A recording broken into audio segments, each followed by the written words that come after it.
dhiiga ofiitti midhaan onnee ofiitti karaa jabaa ta'edha yaadu. Bakki kun rakkina yeroo hunda haasa'amuu qabu. Rakkina nama tokko qofaan wajjin haasa'amu. Rakkina hawaasaati. Rakkina nama miliyoona dhibbaaf ho'iiti yeroo ammaa kana keessa. Wama arabni ta'e akka arabni ta'e ta'uudhaa jenneeti asiif achi godhataa jira natti fakkaata.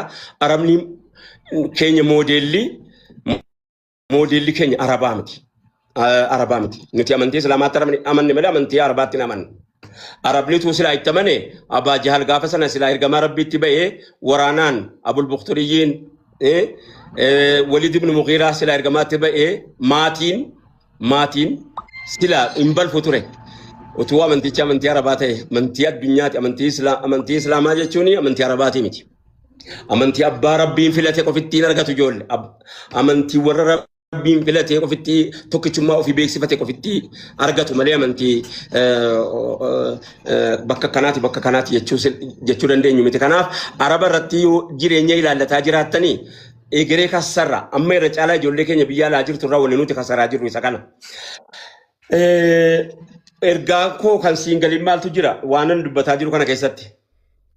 جزاكم الله خيرا الله يرفع قدركم ربنا الدنيا آخرة سنة من الكيس والمان كيس نرتب مري سنة درسوا والله يعني كيس ندوني نو أسمع كيف نتوما كومنتوما غاري برسو دمله وننو أسي إسنيرات تسلا كان النيام بنجرو غارو ونتيكو أكبي أربعة كنا فاتتيكو غاي لنا ما هدو دي غارو هدونا ما علمو أرجع كنا تو سبحان الله صدا قد دايته namni otoo ilmu argate sila hanga ta'e otuma wallabbiin jiraate yoo akkuma isin jettanii wallabuun mufachuun numa jiraata suuta wal gaafachuutu immoo furmaata akka isin jettan sana sila namni godhuu qabu waggaa 4 waggaa 5 kiniinaan bifa daddaatiin dhala of kutanii gaafa xiqqoo si wal lolanii waan irratti walii ofsanu qabanu kanumaan asumaan xalaaqni kasaaruma bakka qallaaluma wayii ta'e kana faarraa akkasin inshaallah uummata keenya jabeessanuun barbaada haasawaa isin wal dhaggeeffachuu natti tolaan inshaallah.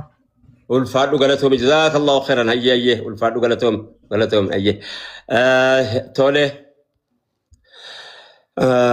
warri galtanii asu mee waan dubbadhe keessaa kamtu siin galini waan kaasittoota keenya keessaa kamtu siin galini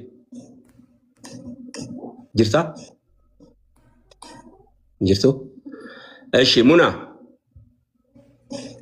jirtaa muna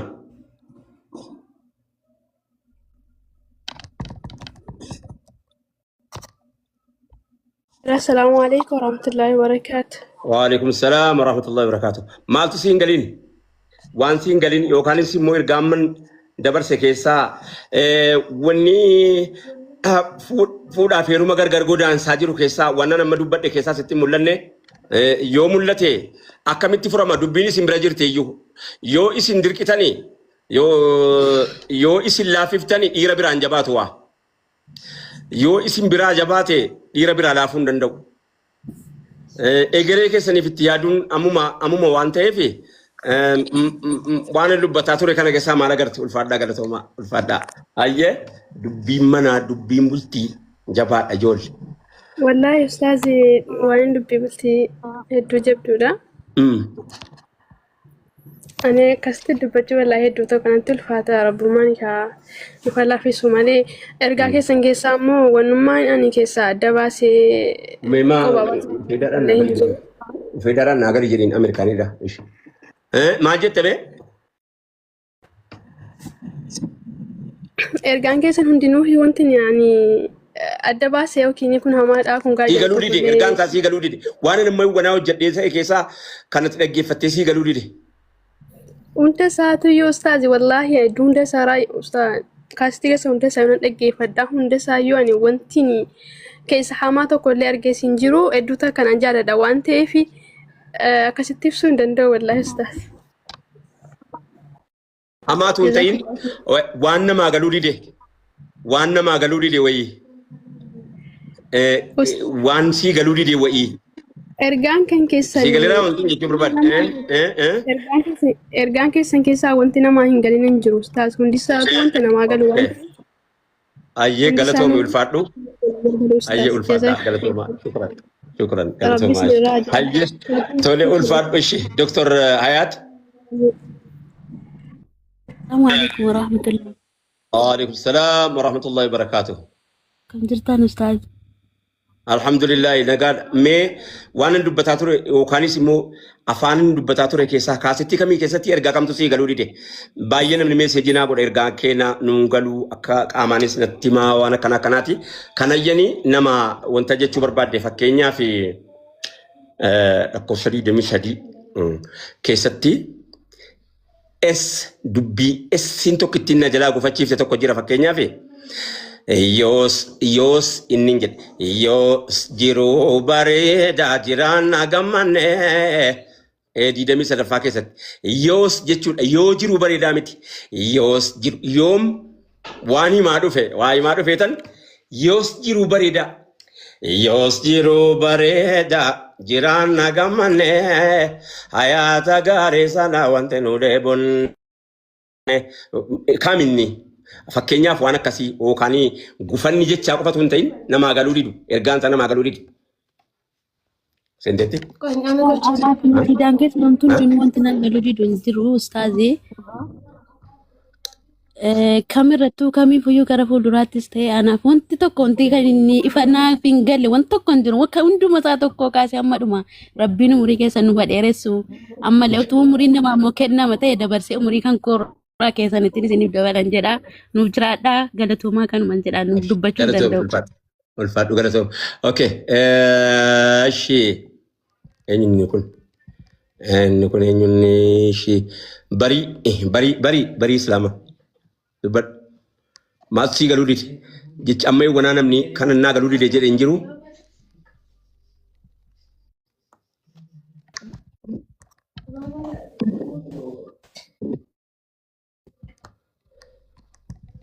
Bari injirtu wala galatoomaa ulfaadhaa bari injirtu ayye sagaleen keenya nagamu ustaada dhagaan jiram bari haasa'e sarraay ayye assalaamu alaykum warahmatullahi wabarakatuh alaykum salaam warahmatullahi wabarakatuh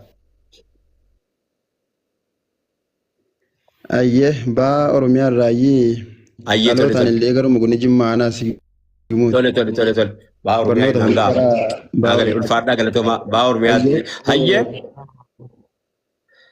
Erga Afanin Dubbat Kesa, Yokani Ergan Samaji Barbadi Tilat, Malib Dinan Tikonam Nisa Atiko Kesa Gifa to Kuni, Wam Beach Usitim Pakatin, Saat Era Ojana, or Roger to Baker. Wabaye Ojanekane Kesa Filana. Wabaye Jennekaan hindi ifna garifay dhiiroo sa'aatii miti faa jennee dhiifna warra hojjetu beeka lammaffaa immoo itti gaafatamaa guddaa isaa waan taate jecha baay'ee dubbisna baay'ee gaafanna baay'ee qoranna isumatti iyyuu hin mucucaata beeke akkanuma wajjiniin immoo hojii isa gara hin qabne nama gaafata utuun barreeffama piriinti godhe si agarsiise kitaaba amma kana qabu fakkaata sagaleedhaan yeroo dubbatamu wanni Dr.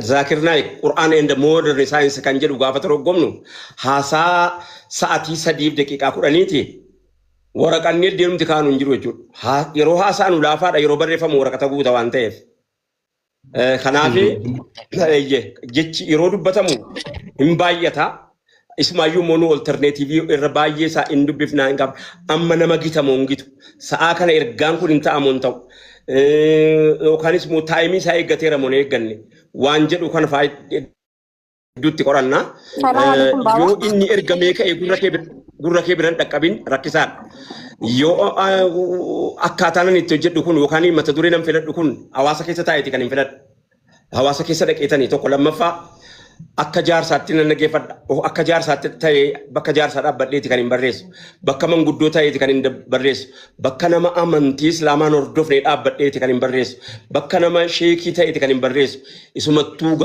mana keessaa maalaqaan wanti nu duukaa darbatamu furguggeen isa amma hin qabne miti isumatti hamma dubbiin saabaarraa hojjetamteetti achi hojjetameera waan ta'e nan achi qabnutti namni dura dhaabbatee naan dhiisuu hin dandeenye maaliif jennaan saabaatu hojjeta namoota hedduu shaa'iree jajjabaa qabu ergamaan rabbii alayhi salaatu wassalaam namoota gurguddaa jiru shaa'iree dinqii duwwaa jiru yeroo dubbatamu qofitti namni asaan ibnu isaa akkanaa jira miti isumatti iyyuu namni amaanaa kana yeroo baatu asii fachi mucucaachuun waa jechuun hin mala. Kanaafan waan baay'ee kaasetii 40 wayii hojjedheera. Wanni siniin galin achi keessaa jechuun afaan Amaariffaa ja'a wajjiniin jechuu kooti. Kanaaf wanni siniin galin yoo jiraate jechuuf kan hin gaafadhe si galeela barii.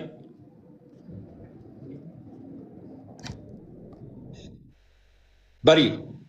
Ayyee naaf galee ustaadha. Ayyee maaltu siin galini? Gaaffiin qabu nashiidaa keessanii nashiidaa keessan 22ffaa keessatti namni ofii isaatii fi biyya jiraatee haadha manaa isaa biyya ambaatti irraa nyaatu ba'aa baatanii buluun hangana ulfaatu bakki jedhu suni namaa wal qabnee ture bakka kana. Hammanee ulfaatu ba'aa ofirratti baatanii ba'aa baatanii buluuni hammaalattee buluun hangana ulfaatu jechuudha. In ulfaatu jechuudha. Hammaalattee buluun hammaala afaan naannoo ati jirtu kanaatti yookaan afaan naannoo olii kanatti sartoo bal'aa hojjetanii jiraachuun amma kana ulfaatu. Maaliif jennaan bakka hin beeynetti ergatte ka iddeet hin beeyne jirti bar bakka hin beeynetti humnasii dadhabaa kana bakka ofii keetii hin beeyne bakka ofii keetii to'achuu hin dandeenyetti ergatte bar gaafa sana maal ta'a kamtu irra laafa isa kanatti irra laafa jechuudhaaf hin jedhe hayyee galatoomi kan biraa hoo gaafii natti qabdu. Hayyee gaaffiin kiyya kanuma kan biraan qabu. Ulfaadhu galatoomi. Hayyee biqiltuu gaafadhu. Hayyee.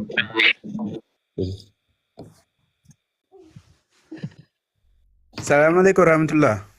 Waalaikum salam warahmatullahi wabarakatuh. Kana haadha manaa kiyyaati isheenii ati dubbadhu naan jettee carraanaa laattin se'a. Ayyee maraba taate.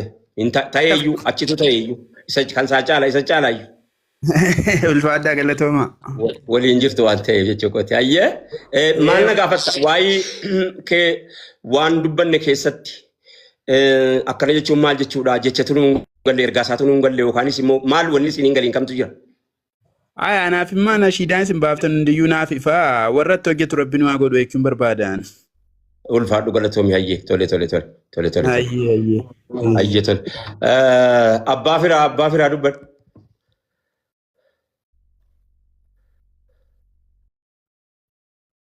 Injiru abbaa fira.